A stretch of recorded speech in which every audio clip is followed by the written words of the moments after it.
like it.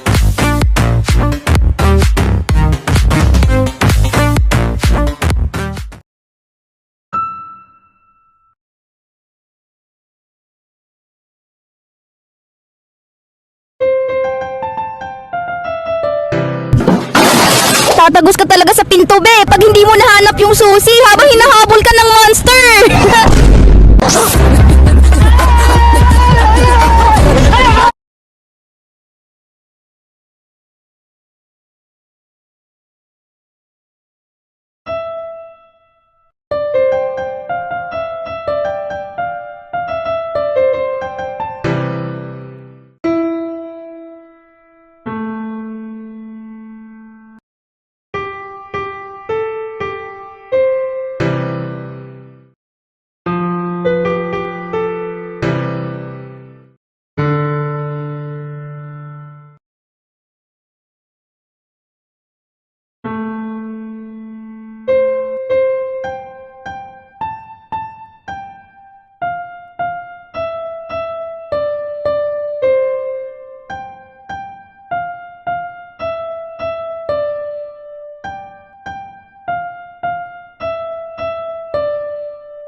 Ayun, naging killer pa nga ako. So, dito nga, sumasama muna ako sa kanila. Tapos, nilagyan ko ng emergency task dun sa my courtyard. Pumunta naman agad ako dun para hindi akong pagkamalan na killer. Dito naman sa part na to, nakita ko dito si number 9. Tapos, hindi niya alam na killer